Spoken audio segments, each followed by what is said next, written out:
I object to this marriage. It will not hold. Marcus, tell her the truth now. The chapel was flawless. 6 months of planning had culminated in this moment. White roses cascading from every pillar, candlelight dancing across cream-colored walls, and 200 guests waiting in hushed anticipation. I stood in the vestry, my grandmother's lace veil pinned carefully into my curled hair, my heart racing with a kind of nervous excitement that every bride experiences. "You look absolutely stunning, darling," my mother had whispered 20 minutes earlier, adjusting my train with practiced hands. She'd worn that expression again, the one I could never quite read. A smile that didn't quite reach her eyes. I should have noticed, should have asked, but I was too caught up in the magic of it all. The organ began to play. My father offered his arm, and I floated down the aisle on a cloud of tulle and anticipation. The guests turned, cameras flashed softly, and there he was, Marcus. The man I'd loved since college, who'd gotten down on one knee in the rain outside my favorite cafe, who'd promised me forever. He stood impossibly handsome in his tailored suit, his best man beside him, his dark eyes fixed on me. I saw him smile, and my stomach fluttered. This was happening. This was real. I reached the altar, and my father kissed my cheek before placing my trembling hand in Marcus's. His grip was warm, reassuring.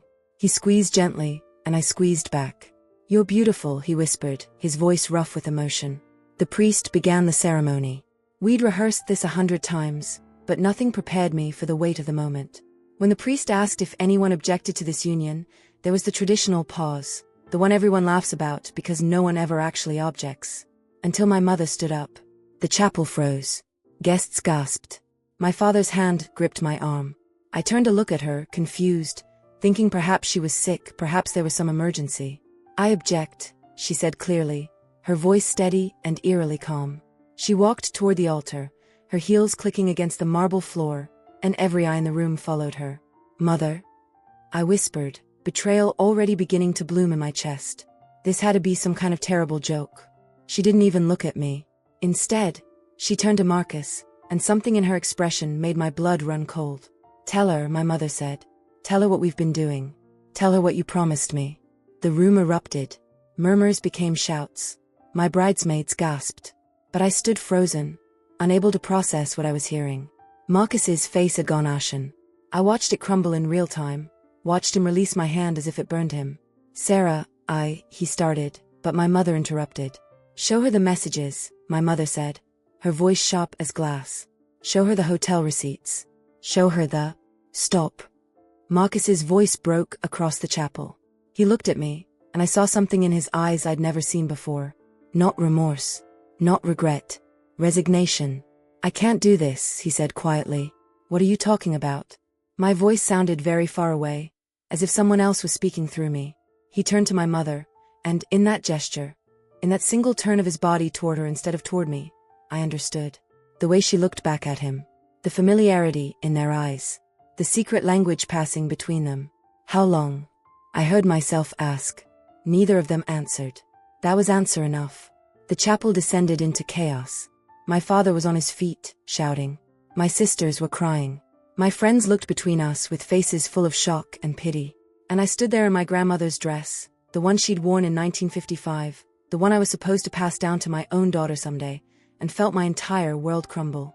My mother had been looking at Marcus differently these past few months. I remembered now, the way she'd positioned herself in the engagement photos, how she'd always suggested we have dinner with her, how she'd touched his arm that time at my bridal shower. I'd attributed it to her being warm, affectionate. I'd thought she liked him. I'd never imagined she could betray me like this. "Sarah, please," Marcus finally said, reaching for me. "We need to talk. You need to understand. Get away from me." My voice was a whisper, but it cut through the noise like a blade. I looked from him to my mother, unable to comprehend that these were the two people I'd trusted most in the world. "Both of you, just get away from me." I gathered my dress and walked down the aisle, through the chapel, out into the afternoon sun. Behind me, I could hear people calling my name, but I didn't stop. I didn't look back. Everything I'd believed about the people I loved had been a lie. 3 months later, I stood in my apartment, the one I'd kept after Marcus moved into that place downtown, staring at the cardboard boxes stacked in my living room. My lawyer had sent over the final documents from a prenup dispute. Apparently, Marcus and my mother had already started making plans before the wedding. They hadn't even tried to hide it once everything exploded. The headline had been unavoidable. Bride left at altar by fiancé and mother in love triangle scandal.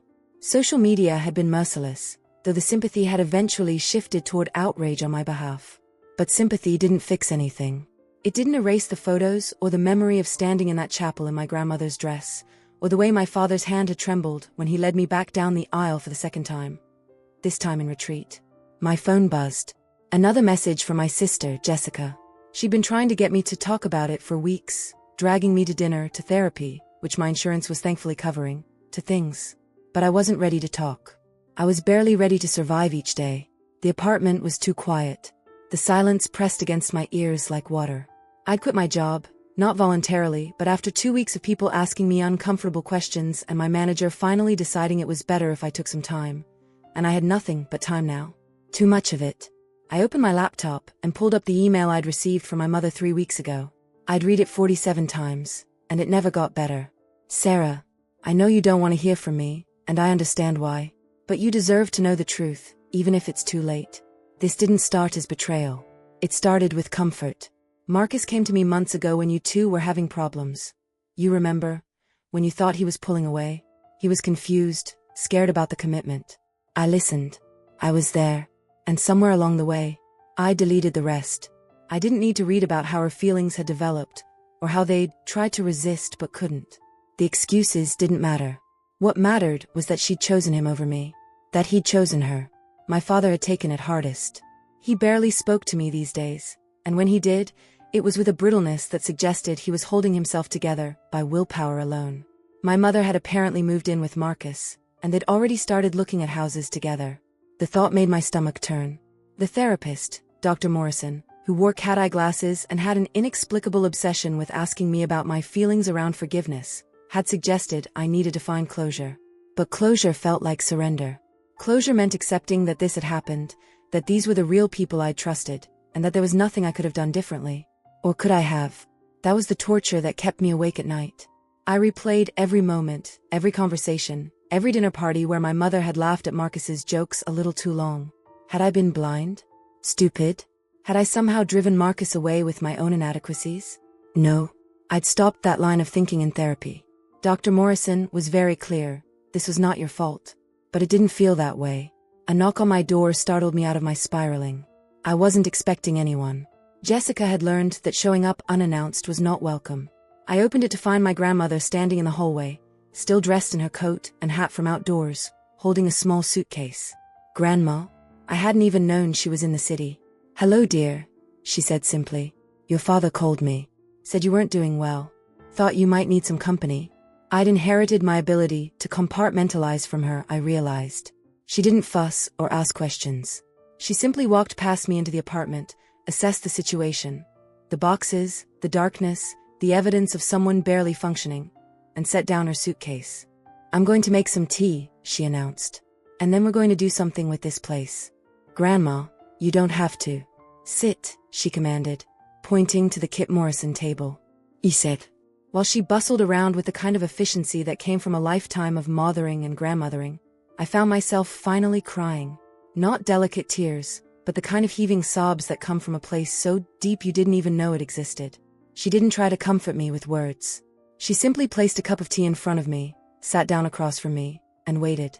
When I could finally speak, I told her everything. About my doubts, my guilt, my fury, my shame. About how I couldn't look in mirrors without seeing the stupidity of the girl who'd planned the perfect wedding for two people who betrayed her in the most intimate way possible.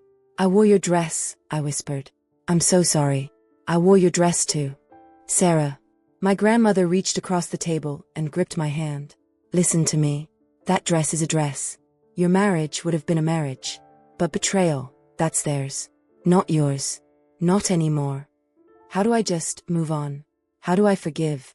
Everyone keeps asking me if I forgive them, and I don't. I don't think I ever will. Then don't, she said firmly. Forgiveness is not a requirement. It's a choice, and you don't have to make it. Not today, not next month, maybe not ever. What matters is that you don't let their betrayal become your identity. You were a woman getting married. Now you're a woman who got betrayed. Eventually, you'll just be a woman who experienced something difficult and survived it. I wanted to believe her, But the future stretched out before me like a vast, empty plain, and I couldn't imagine how to cross it. Your mother, my grandmother continued, made a choice. She knew what she was risking, and she did it anyway. That says something about her character, not about your worth. The same with Marcus. These were people you trusted, and they violated that trust. It's reasonable to grieve that, to be angry about it, even to hate them a little. But you cannot let it become your story. That night, my grandmother helped me move the boxes into the second bedroom. We ordered takeout and watched old movies. She fell asleep in the guest room, but I lay awake, thinking about what she'd said. My story didn't have to be about my betrayal.